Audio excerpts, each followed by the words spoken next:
On a un cimetière qui fait 6 hectares, avec à peu près 30% de présence végétale d'espace vert, qui est entretenu par 2 personnes, ce qui est hyper faible. Il faudrait que ça soit, enfin les ratios un peu plus conventionnels, c'est facilement le double. Donc malgré ça, on arrive à s'en sortir. Tout ça basé sur la bonne volonté des gens. Donc là, c'est une photo aérienne qui vous permet de voir le cimetière de haut, avec mise en avant tout ce qui est vert et donc les arbres et les pelouses. Avec la pression, donc le cimetière est bloqué entre la ville qu'on voit en bas et la forêt au nord. Donc au niveau processionnaire du pain, on est aussi un peu verni. On a une... Pardon? Si, ça marche. J'ai le... Ah oui, merci. Là, c'est juste pour vous représenter un peu plus la présence arbre, notamment par rapport aux processionnaires. Donc il y a une présence de pinces importante. Quand on s'est mis à se mettre dans le développement durable, parce que les élus nous avaient donné ces objectifs-là, ce qu'on a fait, on s'est dit on va faire ça, mais on va essayer de le faire en tant que jardinier, c'est-à-dire qu'on essaie quand même à longueur de temps d'essayer de présenter des espaces qui sont esthétiques et qui sont beaux. Donc on s'est promené dans le cimetière et on a détecté des points de vue que j'ai identifiés sur la photo aérienne. Alors ça c'est simple, nous on avait des photos, on a fait ça avec Photoshop, on peut faire ça avec du collage, il n'y a rien de très technique là-dedans. Et donc vous voyez là, il y a une présentation de toutes les vues qu'il y a. Donc on s'aperçoit dans ce cimetière qu'il y a des vues qui sont complètement différentes, avec une prairie sur la droite, des axes, un côté plus traditionnel en haut, une vue sur le château, enfin évidemment les photos sont un peu petites, mais il y a une vue sur le château, et puis des terrains militaires. Donc voilà, on a travaillé sur les, elles sont un peu plus grandes, sur les valeurs paysagères. Vous voyez, c'est assez divers. Voilà. Et on s'aperçoit sur la photo qui est de droite qu'on est quand même des fois dans des conditions un peu catastrophiques, parce qu'il y a les tombes historiques s'effondrent, le terrain n'est pas droit, c'est sableux, donc il y a de l'érosion. Enfin, on n'a pas toujours été dans une situation facile. Là, c'est pareil, on a développé ce qui était des sous-bois avant, ils ramassaient les feuilles dans le sous-bois, donc nous, quand on a mis la gestion en place, on s'est dit que dans un sous-bois, mieux c'était de laisser des feuilles et les rémanents, qui ne sont pas les mêmes de ceux dont on parlait il y a quelques instants, ils sont un peu plus intéressants. Là, c'est le côté catastrophique, vous voyez, du cimetière historique. Là-dessus, c'est pareil, il y a tout un projet qu'on essaie de développer. C'est pas évident à faire, c'est une partie administrative très longue, mais qui à terme aura un résultat très, très, très positif. Donc fin d'utilisation des produits phyto. On a commencé en 2009 sur les espaces verts, donc là c'était assez simple, puisque il a suffi qu'on ne traite plus les gazons. Ça c'était facile, et puis pailler tous les massifs.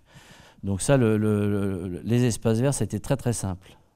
Ça s'est fait sans douleur. En 2010, sur la voirie, ça c'est tous les îlotiers, les balayeurs qui ont retroussé leurs manches et qui ont fait preuve d'une bonne volonté assez rare. C'est grâce à tous ces gens-là que tout fonctionne et que tout perdure. C'est quand même la base qui produit tout ce qui peut durer. Et puis en 2011, dans les cimetières, donc vous voyez, on est allé du plus simple au plus compliqué. On n'a pas tellement innové dans la matière. En 2013, par souci de pérennité, parce que ce qui se passe souvent dans les collectivités, les gens mettent en place un plan sur les arbres, etc., partent, changent de collectivité, et les choses changent, et une personne arrive derrière, et tout ça, on redémarre à zéro. Donc tout ce qu'on a fait faire des délibres du conseil municipal, et tout ce qu'on a fait comme travail a été validé par les élus, et ça a toujours d'ailleurs été fait à l'unanimité. Ce qui politiquement est plutôt bien, parce que ça permettait un peu d'apaiser les conseils municipaux divers. On a été certifié par un éco-certificat développé par Planticité Nature Parif. Donc ça, c'était un travail assez énorme. Enfin, c'est pareil, c'est un beau résultat. Fruit des partenariats, notamment avec le département, on a eu ça l'an dernier, donc le trophée Zéro Phyto, donc là qui était pour toute la ville, alors que l'éco-jardin, c'était juste sur le cimetière. Donc la démarche était simple, on a cherché, je les ai listés là, donc vous pourrez les lire à tête reposée, les solutions réduisant les surfaces à désherber, comment désherber sans herbicide, comment avoir moins d'herbes. On a modifié la réglementation du cimetière parce qu'il y a toujours ce côté administratif, réglementaire qu'il faut absolument ne jamais oublier. Et puis on se rapproche de ce que disait notre ami de la Frédon, un plan de régulation des populations de chenilles processionnaires. Parce que ça, c'était un plan qui nous a été imposé, enfin qui nous a imposé, positivement imposé par le préfet. Pour réduire les zones à désherber, eh bien, on a simplement rejointoyé les joints des caniveaux. Alors, il faut savoir qu'une ville qui est pleine d'herbe, c'est souvent une ville qui a une voirie en mauvais état. Donc là, ça en était la preuve, les joints étaient vieux, donc on les a refaits avec la machine haute pression. Et c'est ce qui était dit tout à l'heure, cette machine-là, enfin, ce qui nous sert à nettoyer, épurer les joints des caniveaux, nous sert aussi à nettoyer des surfaces en ville, des terrasses, et je ne sais trop quoi. Donc elle n'a pas un usage unique. Et en plus, elle était adaptée sur du matériel qu'on avait déjà, donc on a eu un investissement sur une machine comme ça très faible. On a réengazonné les stabilisés parce qu'en vérité, tout au cimetière, et ça peut être pareil dans les rues où c'est déstabilisé, tout était en sol nu. Donc là, on a refait des remises à niveau, on voit sur la photo de gauche, et on a ressemé, donc ça devait être quelques mois après, on a cette impression-là. Donc on a quand même un sentiment de verre qui n'est pas négligeable. Financièrement, on n'a pas particulièrement d'argent, on aurait plutôt moins que plus. Donc ça, qui a travaillé à ça? Les gens du cimetière, les balayeurs et les jardiniers. On s'est tous arrangés par solidarité de travailler ensemble. On a réussi à faire ça sans que ça coûte, à part les fournitures de gazon, rien à la collectivité. Donc là, l'entretien des voiries, je viens d'en parler. L'entretien, alors ça c'est spécifique au cimetière, les entretombes qui sont problématiques. Donc on a un plan pluriannuel où on paye une entreprise qui décaisse et rebétonne les endroits où on ne peut pas faire autrement. Donc ça c'était enfin, cheval de bataille, c'est donc la suppression des sols nus. Le cimetière de Fontainebleau est en pente, avec un pH 8,4, sableux. Donc dès qu'il y avait des orages, l'eau descendait jusqu'en mairie, qui est pas loin d'1 kilomètre de là. Donc la suppression des sols nus a un impact sur l'environnement, mais aussi un impact sur la dégradation des sols. Donc le paillage massif, ça je pense que tout le monde est largement au fait de ça, je ne vais pas en rajouter plus. Alors on a la chance d'être une ville touristique, ce qui fait qu'on est obligé d'avoir un système de nettoiement de la ville qui est assez fort, puisqu'il y a beaucoup de touristes, samedi, dimanche compris. La seule chose qu'on a fait, c'est qu'avant, ils lavaient quasiment toutes les semaines toute la ville. Ce qui fait qu'en vérité, on arrosait les plantes qu'on voulait ne pas voir pousser. Donc c'était un petit peu contradictoire. Donc avec la même masse financière, on a arrêté les lavages cette année, on en a fait un cette année, et on les a passés en prestation de balayage. Donc ça permet de limiter la présence de matière organique et puis même d'arracher par là même les quelques petites mauvaises herbes qui traînent à droite à gauche sur les voiries. Bon, ça c'est l'entretien, le non-entretien par les propriétaires des sépultures, en tout cas les descendants des propriétaires, forcément les propriétaires un peu moins concernés. Le désherbage thermique, ça on a entendu parler. Donc ça, le désherbage thermique, on a commencé nous par ça, alors parce qu'il fallait se lancer, mais si le chimique était la solution, pas finale, mais la solution, le désherbage thermique est un des points. Ce qui a été décliné avant là, était très intéressant parce que vous n'aurez pas une solution. À chaque souci que vous allez rencontrer, il va y avoir une solution qui ne sera jamais forcément la même. Voilà. Donc ça, c'est ce que je vous ai fait voir tout à l'heure, la cloche haute pression. On voit bien le résultat où la matière organique a complètement disparu. Ça, c'est pareil, c'était présenté à l'instant aussi.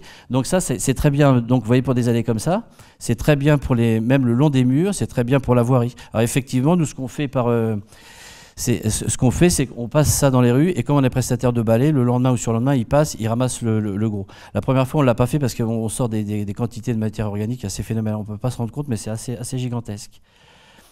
La petite brosse qui est sur la droite, là, c'est le gars du cimetière qui voulait absolument qu'on lui achète, et donc on l'installe sur sa débroussailleuse, et c'est super pratique. Il y a très peu de projection par rapport au fil habituel, et lui, ça lui permet de passer entre les tombes et sur les joints de béton d'enlever l'herbe.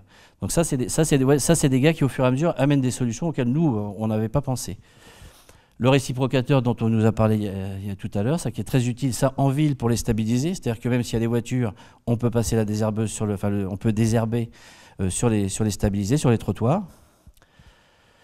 Alors le plan de désherbage, là, il est sur le cimetière, mais un plan de désherbage sur la ville, c'est assez indispensable, surtout quand on n'est pas complètement au zéro phyto.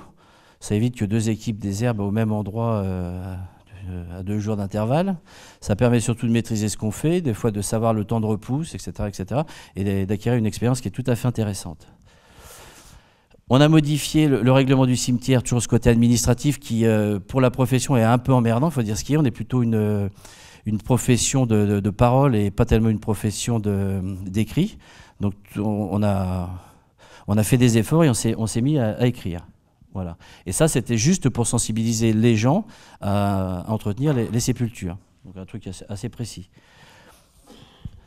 Ça, c'est pour ça, c'est au cimetière, une photo qui a été prise au cimetière. Ça, c'est pour le piégeage assez simple des chenilles processionnaires.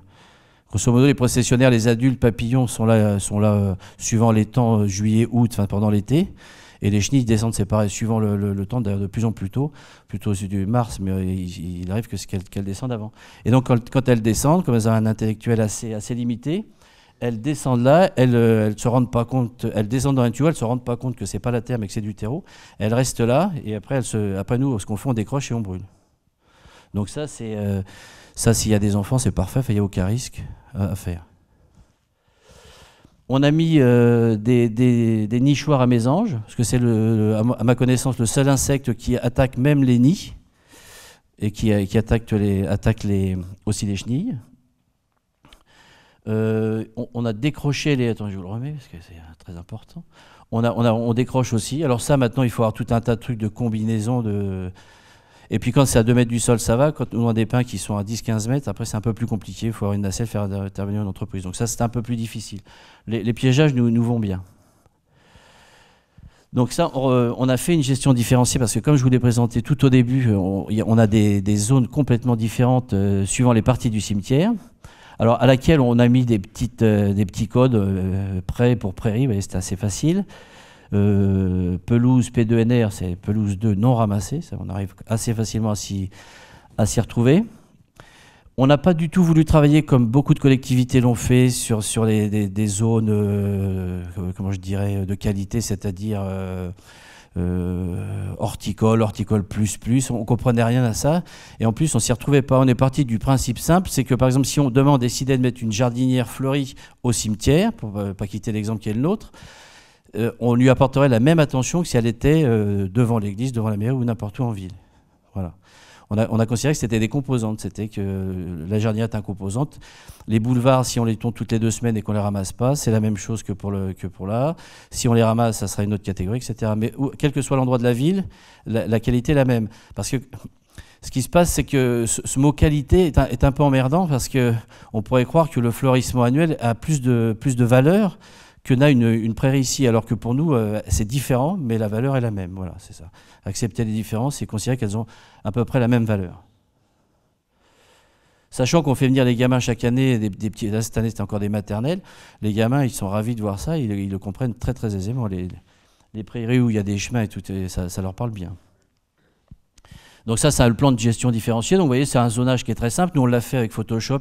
Le plan, on l'a pris sur Google et on a merdouillé sur Photoshop. Mais ça peut se faire avec une photocopie, un crayon de papier et crayon de couleur. Hein. Ça, c'est joli, mais bon, ça peut se faire autrement. Donc les feuilles, vous voyez, par composante, pelouse 2 dont on a parlé, les prairies, avec les interventions qu'on fait dessus. Alors tout ça, c'est un temps fou à passer, mais tout ça, tous les gens de terrain ont ça en tête, donc en fait, il suffit de leur parler, et puis on arrive à les remplir très très facilement.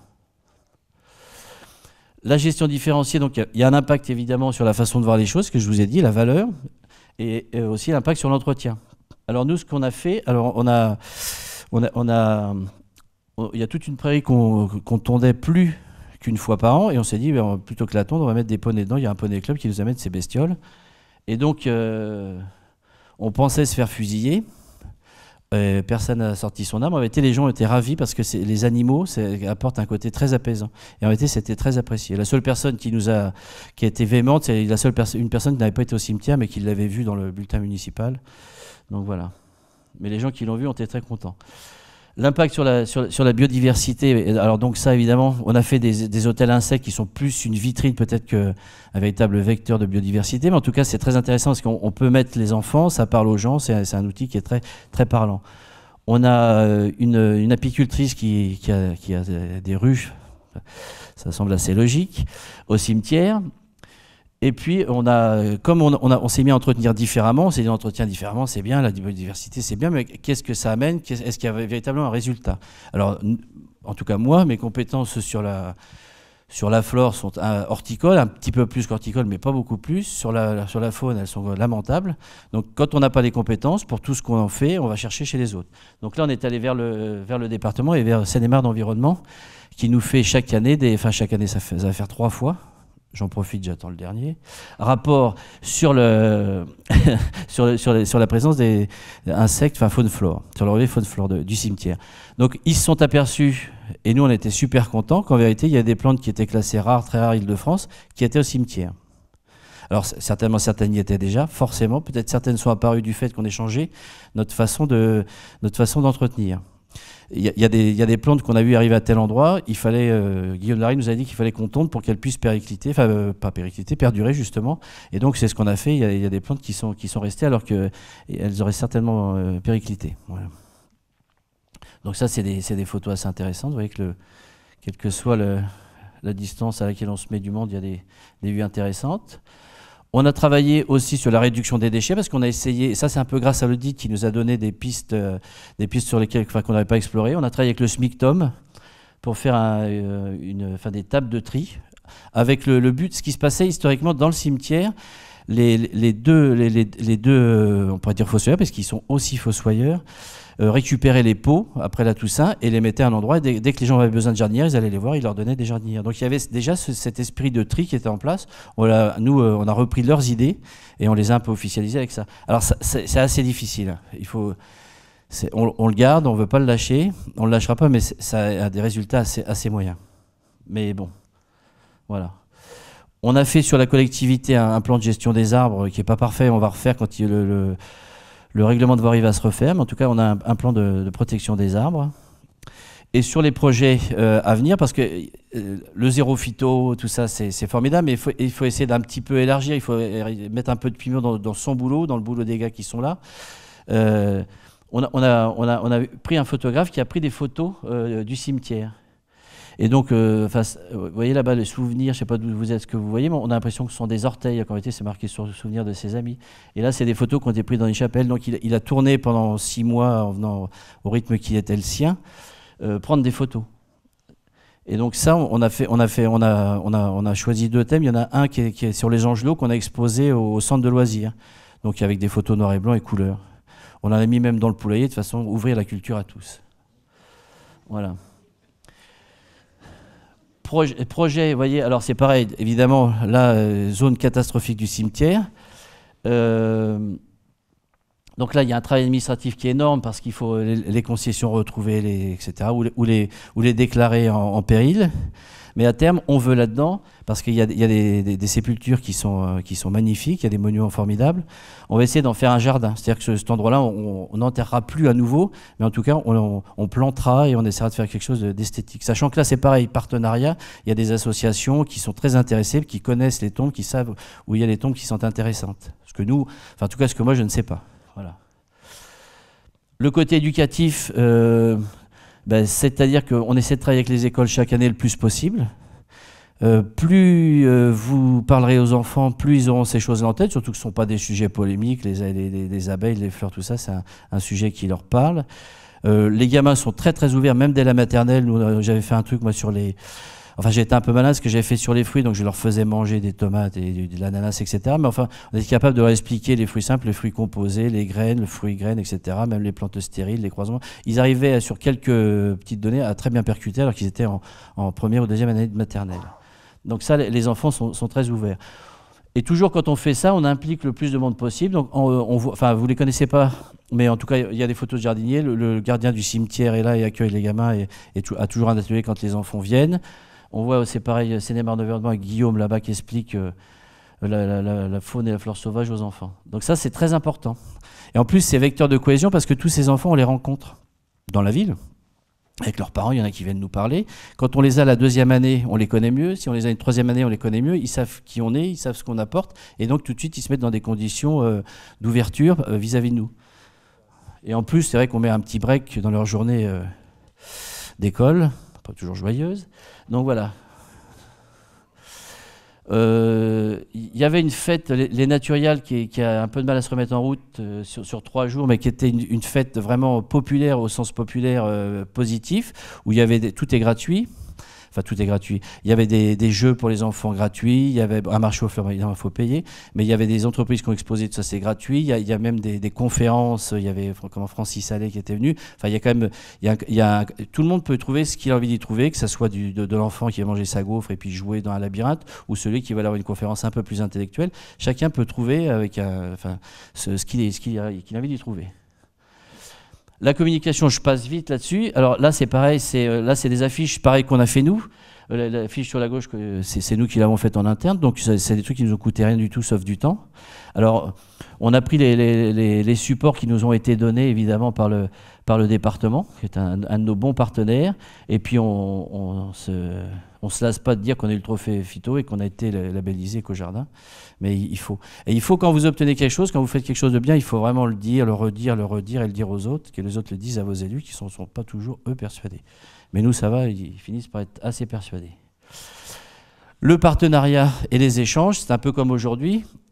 On a, nous, en ce qui me concerne, des compétences, je dirais, de jardinier. Il faut qu'on attrape d'autres compétences. Donc, quand on a fait les nichoirs à Mésange, on a bossé avec une association ornithologique, le Loriot. On a travaillé avec Nature Paris, vous pouvez voir cet après-midi. Ils ont des documents formidables. C'est les mares d'environnement qui sont pareils du département qui tient plus que la route. Le département, la partie eau, qui nous a aidé au début pour le désherbage, enfin pour la fin des... Parce que pour arrêter de traiter, la première chose qu'on a fait, on les a formés pour traiter bien. C'est assez paradoxal, mais en tout cas, c'est comme ça que ça s'est passé. Mais c'est indispensable. Avec notre apicultrice, avec Acubri, avec qui on a quand même malgré tout des échanges, bien qu'on ne soit pas sur leur zone, et puis avec le Poney Club de Fontainebleau. Donc ça, c'est aller chercher ailleurs les compétences que vous n'avez pas vous-même, parce que d'abord, ça permettra d'avoir des moments assez sympathiques avec les gens qui sont autour de vous, et puis ça vous relance et ça vous change. La communication, je fais vite fait. N'hésitez pas à écrire ou à faire écrire des articles dans le BM, etc., etc. Bon, nous, la télé est venue, alors ça peut paraître un peu gling-gling, mais on s'en fiche. On a parlé de nous dans le sens qu'on voulait. Donc tout ça c'est très positif. Et on ne parle pas du chef de service, mais on parle de tout le monde. Tout le monde est impliqué. Tout le monde a sa place. Voilà. Tout ce que j'avais à vous dire.